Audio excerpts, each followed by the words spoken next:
Saya nggak ada nampak apa-apa. Nampak kok, nampak. Nampak kan bang? Cuman karena rambut kakak aja tadi. Kehilangan, iya. Kecuali kalau abang juga rambutnya kayak aku Iya, ya. coba bisa ya. Oke, siap. Oke. Oke. Action. Oke, selamat datang kembali kita di Marewai TV. Hari ini kita mau talama dengan Kak Eka Dalanta. Beliau dari Karo, Sumatera Utara. Kakakku menyala kakakku. Menyala abangku. Kak Eka adalah salah seorang penggagas Ngobrol Buku di media sosial di Instagram. Ada akunnya Ngobrol Buku. Kalau teman-teman belum follow, silahkan di follow dulu. Follow ya. Follow. Ikuti ya. Kak Eka ini sekarang juga seorang duta baca Kabupaten Karo. Benar. Karo dan ya beliau juga lulusan Sastra Indonesia USU Universitas Sumatera Utara. Dulu semasa kuliah juga aktif di pers mahasiswa. Dan Kak Eka dulu pernah mendirikan Rumah Buku Medan. Iya, aduh, lengkap Iya, ya ya? bang ya. Iya, Sampai tahun berapa Kak? Rumah buku itu 2008 sampai 2011. Itu di Deli Serdang, bukan? Enggak, di Medan. Di Medan juga. Iya, dekat di kampus Medan USU. Kota ya. Iya, dekat Oh kampus iya USU. iya. Komunitas Ngobrol Buku ini pertama kali itu diadakan 20 Mei 2020. Iya, sangat tepat. Sangat tepat ya. 2020 dan ya sampai sekarang udah membicarakan sekitar 200 buku lebih. Alhamdulillah sampai sekarang masih aktif. Sekarang sudah ada luringnya. Betul. Sudah ada tetap langsungnya, nggak cuma live Instagram aja. Betul. Menurut seorang Eka Dalanta, berapa penting membicarakan buku saat ini? Oke. Seberapa penting membicarakan buku ya, Mbak? Ya? Kalau menurutku ya, membicarakan buku itu sama pentingnya dengan apa ya? Dengan rasa kepedulian kita. Kalau kita ingin kebudayaan kita terus berkembang gitu ya, masyarakat kita terus berkembang, peradaban kita terus menuju lebih baik ya, kehidupan menjadi lebih baik, membaca buku itu menjadi sangat penting. Karena apa? Karena membaca buku itu kan pintu gerbang ya untuk masuk ke ilmu pengetahuan ya. Dalam agama juga dibilang ikro gitu kan. Semuanya kan dimulai dari masuk sana. Jadi kalau dia sudah punya apa ya, kecintaan sama membaca itu gitu, dia kan punya banyak perbendaharaan pengetahuan. Orang-orang yang punya banyak perbendaharaan pengetahuan itu kan ibaratnya dia punya banyak rak di kepalanya ya. Rak pengetahuan itu banyak dan suatu saat itu akan muncul ketika dibutuhkan. Jadi kalau dia membutuhkan informasi tentang sesuatu gitu ya, itu akan muncul. Dia nggak akan juga mudah percaya dengan apapun, dalam artian dia akan bersikap kritis gitu. Jadi ini orang-orang yang suka membaca kan akan dengan sumber pengetahuan yang sudah dia punya, dia akan bersikap kritis terhadap apapun. Kalau ada informasi, dia akan mempertanyakan dengan ketajaman pikiran ya, karena sudah punya banyak wawasan tadi, akan mengkaji gitu, nggak gampang percaya. Jadi dengan membaca sebenarnya kita sedang membentuk sebuah masyarakat yang kritis itu tadi gitu. Jadi penting untuk terus membaca buku. Bukan kritis di rumah sakit nih ya. Bukan bang. Kritis itu bahaya bang. Iya. Kritis dalam artian bersikap apa ya? Mempertanyakan gitu. Memiliki respon yang lebih daripada yang orang-orang yang nggak membaca. Iya. Lebih ke situ ya. Oke. Terlepas dari ikut mempromosikan buku beberapa penerbit, bagaimana Kak Eka sekarang memandang dunia perbukuan saat ini secara luas Kak, secara luas. Artinya ya buku banyak diterbitkan di Indonesia, tapi kok Indonesia masih jadi negara pembaca buku paling rendah juga termasuk 5 paling rendah lah di dunia. Ngobrol Buku membicarakan buku-buku dari berbagai penerbit ya bang. Jadi sebenarnya Ngobrol Buku punya keleluasaan ingin membicarakan buku apapun gitu. Pokoknya buku-buku yang kami anggap baik untuk rekomendasikan akan kami pilih. Jadi penerbit manapun itu akan kami rekomendasi kalau kami menganggap itu baik gitu. Itu yang pertama. Kemudian tentang dunia perbukuan saat ini apa ya? Belum di kondisi ideal tentu saja ya. Belum di kondisi ideal dalam artian kalau ingin apa ya, buku kita, perbukuan kita baik, berkembang gitu. Itu kan ekosistemnya harus terbentuk ya. Ekosistemnya harus terbentuk. Semuanya ini kan harus berjalan beriringan. Mulai dari kebijakan yang dibuat sama pemerintah gitu ya. Karena tentu yang mengatur kebijakan ya pemerintah Ya, lah ya. pemerintah, Mereka ya. memang bertugas untuk itu juga Ya. kan, mengatur rulesnya seperti apa gitu itu ya. Memudahkan juga harusnya gitu kan ya. Kemudian di situ juga ada penerbitan. Ini kan sebagai sebuah industri juga Sebuah ya. industri ya. Ada penerbitan, kemudian di penerbitan setelah ada penerbitan ada rantai yang lainnya lagi, rantai Ya, distribusi. Rantai distribusi itu juga ada marketing, ada bagian promosi, ada bagian gudang gitu kan Bang ya.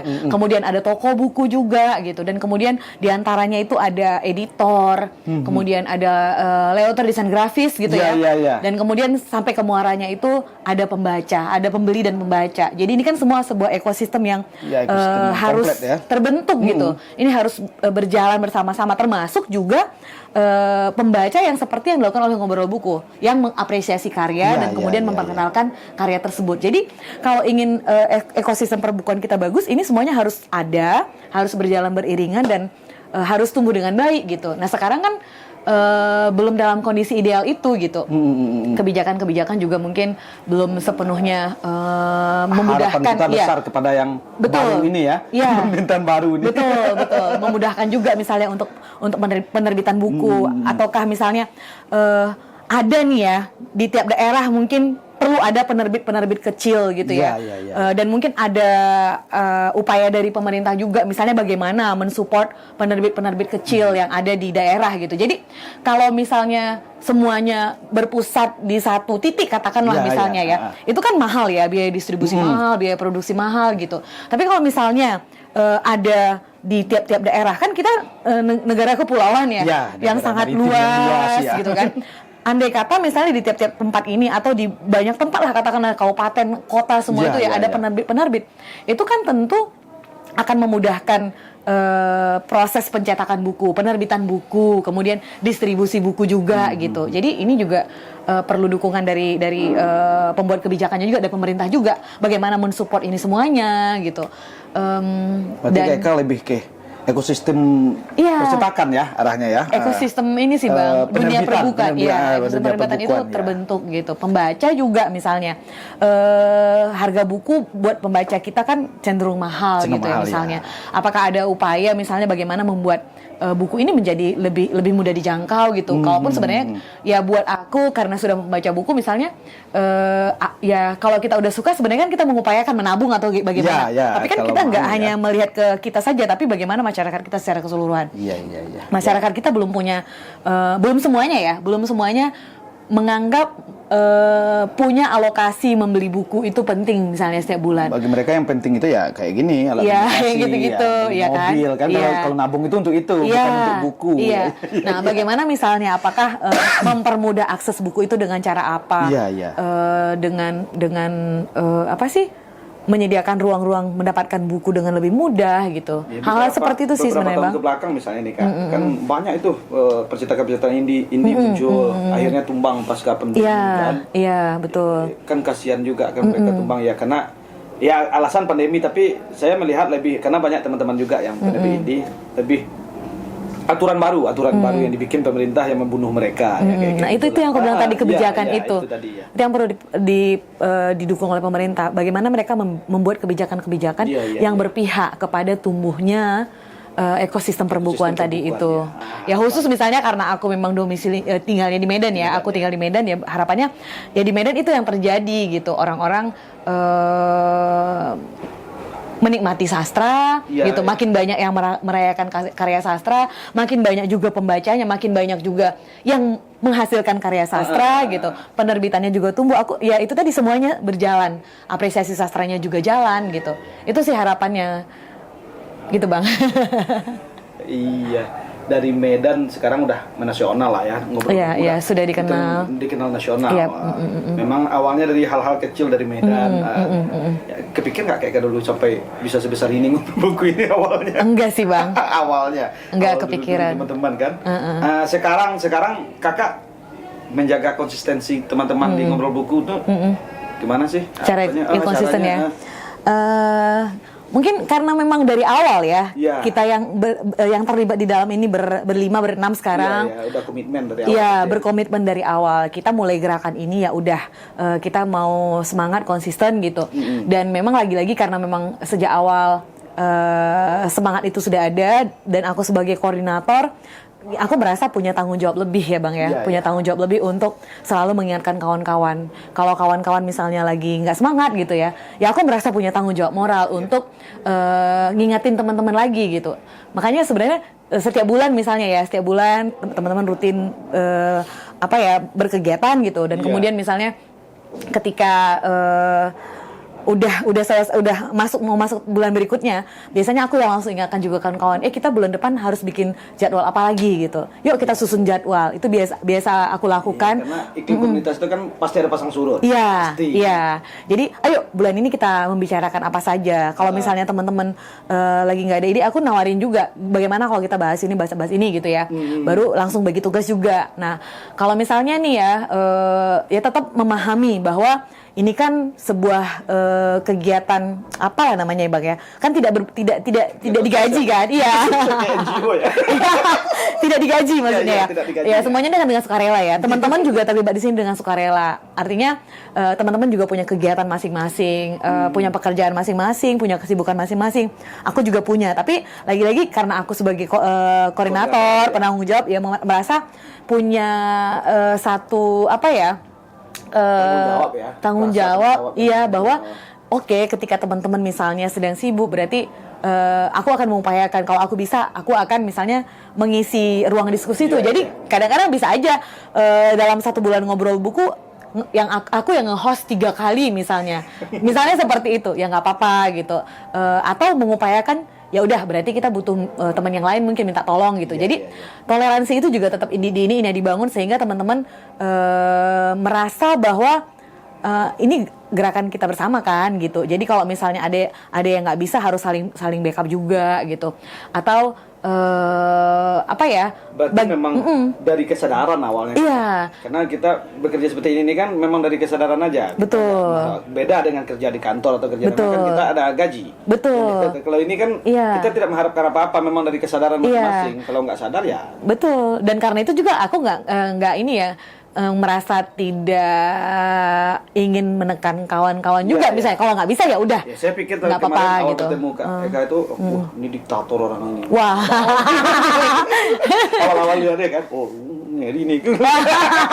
Ngeri kenapa nih Bang? Iya, kayak aku kira marah gitu. Pokoknya hari ini harus sekian. Kira-kira seperti itu. Ternyata enjoy kan, berarti memang beranjak dari kesadaran, dari memang kemauan mereka masing-masing. Membangun komunikasi juga. Komunikasi yang bagus dan artinya juga kita dalam satu tim itu ya kita saling dukung ya, saling backup juga gitu. Dan bersama-sama juga mengupayakan gitu kan. Jadi satu keluarga juga gitu. Jadi, keluarga kecil ngobrol buku. Kekeluargaan ya Kak ya. Betul. Yang dan satu sakit, yang satu merasakan. Iya. Kayak gitu ya. Pokoknya bagaimana kita dengan upaya sekecil apapun ya saling dukung yang lain gitu. Ya kalau misalnya dia lagi nggak bisa terlibat, mungkin dia butuh waktu. Ada teman misalnya nih, salah satu tim kita, aku kayaknya dalam 2 bulan ini izin off dulu ya. Karena gitu, karena ada hal yang harus aku selesaikan di keluarga misalnya. Ya kita bertoleransi dengan itu gitu. Bukan langsung kita bilang, udah kamu nggak terlibat lagi di ngobrol buku, enggak gitu. Tetap kita, kamu bagian dari ngobrol buku. Kalau lagi sedang tidak bisa ya tidak apa-apa gitu. Ini kan memang gerakan kita bersama gitu. Kalau kamu nggak bisa, kita tetap backup. Tapi kapan udah bisa, ayo kabari ya, kamu terlibat lagi gitu. Jadi komunikasi itu yang harus dibangun sebenarnya. Jadi nggak akan ada saling ngerasa, wah kok dia nggak terlibat gitu, wah kok aku aja misalnya gitu. Enggak, bukan yang seperti itu yang kita bangun. Yang penting dikomunikasikan. Kita membangun komunikasi yang baik. Kalau kamu bisa. Kalau enggak, kenapa alasannya? Misalnya, aku lagi nggak bisa nih untuk terlibat aktif karena apa? Misalnya, handphoneku lagi rusak nih, nggak bisa siaran langsung terus. Oh ya udah nggak apa-apa. Mungkin kamu bisa nggak terlibat nih dalam beberapa waktu, tapi nanti kamu di luring aja ya. Karena kalau luring kan bisa terlibat lebih banyak gitu. Jadi hal seperti itu sih Bang. Bagaimana membuat ini jadi nyaman aja. Di mana rasa kekeluargaan itu ya paling penting untuk pertumbuhan sebuah komunitas. Dan nyaman aja lah dibuat gitu. Kalau kita udah nggak nyaman ya berarti nggak usah komunitas. Sendiri, ya. Betul. Dan aku juga menyadari kan, sebagai koordinator misalnya, aku nggak akan bisa juga menjalankan ngobrol buku kalau aku hanya sendiri gitu kan. Kok marah-marah? Nggak bisa Bang. Aku nggak bisa marah Bang. Kayak tentara. Nggak perlu marah sih Bang. Wah, bisa bodoh. Lari nanti semua Bang. lari nanti semua. Iya. Sedangkan ini aja udah mulai ya mengikuti ini ya masih susah juga kan cari itu, cari masa untuk membaca ini ya, karena memang ya dibilang susah sih. Banyak juga, masih banyak manusia Indonesia ini yang membaca novel, membaca sastra. Betul. Cuma mereka lebih ke individual sih. Aku tengok mereka jarang ya, paling duduk-duduk coffee shop, paling cerita-cerita ya. Makanya kadang-kadang perlu menghadirkan penulisnya juga, Bang. Penulis juga harus hadir. Penting, Jadi dari pengalaman-pengalaman yang sudah kami lakukan ya, ketika misalnya ini ngobrol buku kan udah mendapat perhatian ya dari penerbit-penerbit juga, dari banyak pihak lah ya. Jadi ketika kehadiran penulis di diskusi-diskusi, nah itu justru juga mendorong orang lain juga untuk datang gitu. Karena kan orang-orang penasaran dengan proses kreatif ya. Dia menulis, tapi bagaimana proses kreatifnya gitu. Jadi ngobrol buku juga kalau ngobrolin luring, nah luring itu selalu kami upayakan membahas buku-buku yang lokal gitu. Kalau bisa, buku yang kami bicarakan di luring itu buku yang diterbitkan dari Sumatera Utara. Nah, tujuannya apa? Tujuannya mendorong kawan-kawan di Sumatera Utara juga menerbitkan buku. Itu yang pertama. Yang kedua, itu tadi ketika penulis hadir, pembacanya juga datang merasa deket kan gitu. Nah, itu yang mau kita bangun juga gitu. Jadi diskusi-diskusi seperti itu kan membuat gairah berdiskusi itu makin terasa gitu. Ya, kita merasa makin dekat ya. Iya, si penulis merasa mendapatkan apresiasi gitu ya. Si pembaca juga mendapatkan sesuatu karena dia melihat proses kreatifnya gitu. Dan itu menumbuhkan menumbuhkan ekosistem tadi lagi Bang. Penerbitnya ada, pembacanya ada, penulis yang ada gitu. Ini kan harus berjalan juga gitu. Dan ada ngobrol buku yang membicarakan karya tersebut gitu.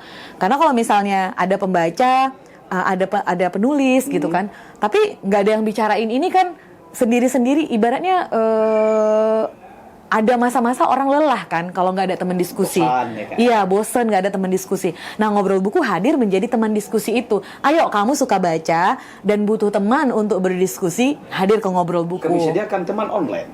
Iya. termasuk yang luring tadi, Bang. Yang dan biasanya memang yang hadir juga kalau ngobrol buku luring itu 20 orang, 15, 30 gitu kan. Dan beragam juga. Iya, dan beragam juga dan berganti-ganti juga orangnya gitu kan. Pengalaman itu ya. Iya. Dan kita juga mengupayakan ketika luring misalnya mengundang orang-orang baru. Ya tetap harus aktif sih Bang sebenarnya. Nggak bisa juga kita bikin kegiatan ya udah berasa nggak peduli gitu, nggak bisa. Kita harus juga aktif mengundang teman-teman yang lain gitu. Teman-teman harus belajar ini tentang menghidupi komunitas dari Kak Eka. Serius, ini penting untuk seluruh komunitas di Indonesia. Rasa itu yang paling penting. Rasa kita, kalau kita sama rasa, otomatis kita akan serius untuk satu komunitas ini karena kita merasa ada di dalamnya dan kita merasa dianggap. Ya rasa kekeluargaan tadilah yang ditumbuhkan ya. Berarti kuncinya di situ Kak Eka ya. Rasa kekeluargaan yang ditumbuhkan di ngobrol buku ini. Iya. Menjadi mereka, satu tim aja lah sebenarnya gitu Bang. Merasa ya masuk sini saya diperhatikan, saya itu ya merasa kayak gitu lah. Ini yang terakhir Kak, masih pentingkah saat ini mengajak orang-orang membaca dan mencintai buku, sedangkan geliat bacaan online begitu kelewatan dan buku-buku digital juga demikian. Masih pentingkah kita membaca buku cetak? Oke. Lebih ke cetak. Oke Bang. Membaca buku cetak ya. Sebenarnya ini dua-duanya penting ya. Membaca buku cetak. Ya, yang penting membaca sebenarnya. Kalau buat saya yang penting membaca. Mau buku cetak, mau buku online, dua-duanya dimanfaatkan gitu. Kalau misalnya banyak orang yang merasa nyaman dengan baca buku cetak gitu ya. Ada yang nyaman dengan buku digital gitu. Ya kalau menurut aku dua-duanya aja dimanfaatkan, berjalan beriringan gitu. Ya, aku juga melakukan itu. Aku membaca buku cetak, aku juga membaca buku online gitu. Karena misalnya nih di online aku punya keleluasaan mendapatkan buku-buku yang lebih banyak gitu ya, tidak terbatas gitu. Kalau jalan jauh ya Kak. Iya, kalau yang cetak misalnya kan, ya aku merasa punya kenyamanan tersendiri karena aku bisa lebih leluasa membaca. Artinya kalau misalnya baca buku digital kan kadang-kadang lelah untuk pegangnya nggak senyaman buku cetak juga gitu kan. Tapi kalau buku digital itu nyamannya kayak ini nih, aku lagi perjalanan keluar kota, aku nggak perlu banyak 20 buku, tapi aku ada buku dengan satu gawai aja, itu sudah banyak buku di dalam gitu. Jadi tetap dimanfaatin. Jadi nggak harus memisah-misahkan antara buku cetak dan buku digital sih Bang. Tapi teman-teman bagaimana memanfaatkan keduanya ini menjadi sumber bacaan, sumber pengetahuan gitu. Nggak usah didebat baca buku online atau buku cetak sih gitu. Dua-duanya ini kita perlukan gitu. Intinya membaca buku berarti. Intinya membaca buku, mau cetak mau online manfaatin semuanya. Iya. Di segi bisnisnya kan berbeda. Iya. Dari segi bisnisnya berbeda. Tapi kalau aku pribadi memang belum bisa lepas dari buku cetak Bang. Iya. Dan teman-teman, aku ngelihat juga teman-teman yang getol membaca buku ya gitu. Katakanlah kawan-kawan bookstagram juga yang sering mengulas buku gitu. Atau dia bukan bookstagram tapi suka baca buku. Ya masih belum bisa lepas dari buku cetak, dan makin banyak jumlahnya yang suka baca buku cetak. Apalagi waktu pandemi ya, orang butuh teman kan. Orang butuh temannya itu ya buku gitu. Setelah baca buku online dengan buku cetak, ada perbedaan nggak? Atau buku audio kan ada sekarang? Iya, audiobook. Kalau aku masih belum nyaman dengan audiobook ya. Aku belum terlalu nyaman. Tapi kalau buku digital itu justru kalau misalnya baca buku digital lebih cepat aku selesai baca bukunya. Oh, di digital ya? Iya, lebih cepat karena tinggal scroll kan. Iya. Scroll gitu, lebih cepat gitu. Lu pakai ludah kayak gini kan? Iya. Itu lebih cepat. Tapi tetap saja juga buku cetak itu nggak bisa dilepas juga gitu. Senyaman apapun aku dengan scroll yang cepat itu, aku tetap membutuhkan buku cetak karena apa ya? Ya rasa nyaman. Kita kan apa ya, punya sensori motorik gitu. Iya, sensor motorik ya. Tangan kita juga tetap butuh membalik buku gitu, melihat bukunya gitu. Kalau gini-gini ya. Iya, beda kan gitu. Rasanya pun beda dari zaman sebenarnya beda. Betul. Karena kayaknya dari awal kan gini. Betul. Sekarang dipaksa gini kan agak aneh. Iya. Dan trennya juga balik di dunia juga trennya Bang. Orang mulai balik lagi ke buku-buku konvensional itu gitu. Kalau dulu misalnya aku pernah baca ya di negara-negara luar itu juga kan anak-anak kalau sekolah udah mulai pakai tablet gitu ya, udah pakai digital semua. Tapi kan beberapa tahun belakangan ini tren itu berubah lagi. Mereka justru sekarang balik lagi ke baca buku konvensional gitu. Jadi ya tetap hidup sih perbukuan itu, orang membaca buku cetak itu masih tetap. Kayaknya masih berpikiran buku akan hidup sampai akhir zaman. Nggak tahu sampai akhir zaman atau enggak sih Bang ya. Ya jelas kita nggak sampai akhir zaman kan. Ya itu pasti. Kalau kita hidup sampai akhir zaman Bang, kita jadi Highlander Bang. Iya. Tahu kan filmnya dulu? Tahu pernah nonton. Jadi memang tetap Bang ada kebutuhannya masing-masing. Iya. Ya kayak aku bilang tadi, ya kalau aku bawa buku digital, ketika aku berada di luar, aku nggak mungkin keluar kota dengan membawa 20 buku. 20 buku Iya, kan nggak mungkin. Aku cukup lagi bagasi kan? Jadi aku cukup bawa satu gawai, satu e-book reader misalnya. Di dalamnya udah ada ribuan buku, aku tinggal pilih gitu. Itu kebutuhannya. Jadi dua-duanya aja kita manfaatkan. Nggak usah lagi aku nggak suka buku digital, nggak suka buku ini. Manfaatin aja semua. Banyak cara untuk membaca. Betul. Banyak cara, nggak harus. Dan banyak akses yang bisa kita gunakan juga gitu. Itu yang ditangkap oleh teman-teman di ngobrol buku ya. Misalnya Ipusnas Bang, itu salah satu yang aku rekomendasi kalau misalnya teman-teman ingin mendapat akses bacaan buku yang bagus, buku sastra bagus tuh banyak. Itu gratis Kak ya? Gratis dari Ipusnas, aplikasi ya, ini dari Perpustakaan Nasional. Ngobrol buku juga memanfaatkan itu karena kan kami sifatnya masih swadaya ya Bang ya, nggak ada sponsor dari manapun kan gitu. Jadi buku-buku itu adalah buku koleksi kami atau buku yang ingin kami baca, atau buku yang penerbit juga memberikan ke kami gitu, sponsor dalam hal yang sponsor buku gitu ya gitu. Iya, tapi kan lebih banyak sebenarnya buku-buku pribadi, atau misalnya ya dengan cara itu tadi, ketika kami tertarik sama satu buku tapi nggak punya koleksi bukunya, oh berarti kita bisa manfaatkan dari Ipusnas, dari perpustakaan digital gitu kan. Dan itu banyak buku bagus, dan sayang kalau nggak kita manfaatkan. Akses itu harus kita manfaatkan. Teknologi ini kan nggak bisa kita hambat ya, nggak bisa kita halau, dan tidak bisa juga kita hindari. Tapi bagaimana kita memanfaatkan itu supaya bermanfaat? Ya udah, manfaatkan aja aplikasi Ipusnas itu, kawan-kawan. Ya, kawan-kawan yang hobi baca tapi duitnya seret, nggak ada duit. Bisa di Ipusnas, bisa ya. Ipusnas itu aplikasi kayak aplikasi dari Perpustakaan Nasional. Itu aplikasinya, silakan langsung ke Play Store teman-teman masing-masing. Buku sastra yang lawas juga banyak Bang, Putu Wijaya misalnya, apa banyak sih ya. Tapi masalahnya kalau saya pribadi nggak nyaman ini Iya, baca iya. di online ini. Digital. Tapi paling mending saya duduk di sini 2 jam nanti baca-baca buku bapak Iya, di sini. betul, betul. Ya, makasih Kak. Ya, terima kasih. Inspirasinya dari teman-teman ngobrol buku ya, yang sudah 4 tahun mau masuk 5 tahun ya. Kita berdoa ya terus berjalan dengan lancar, acara luringnya juga, acara daringnya apalagi. Acara daringnya ada jadwal rutinnya Kak? Iya, Bang. Ada rutin? Ya, kalau daring itu rutinnya melalui siaran langsung Instagram Ya. di @ngobrol_buku. Ngobrol_buku. Ya, itu setiap Jumat malam pukul 20.00 WIB. Ya, setiap Jumat malam jam Ya. 8 malam. Iya, 1 sampai 1,5 jam biasanya. Nah, kalau misalnya ada perubahan jadwal, misalnya karena narasumbernya nggak bisa hari Jumat, kita kadang-kadang geser ke Sabtu, dan itu informasinya sudah kita sampaikan di sudah ada e-poster yang ada di Ngobrol Buku. Tinggal cek di akun Instagram kami, jangan lupa follow. Silakan langsung sana di follow. Iya. @ngobrol_buku. Ya. Oke, terima kasih waktunya Kak Eka. Ya, terima kasih, Sehat Bang. selalu Kak Eka. Kapan-kapan saya juga mau main ke Medan. Siap, ditunggu, Bang. Dan banyak teman-teman Ya. saya. Oke, insya Allah. Ya, Terima terima kasih. kasih semuanya. Assalamualaikum.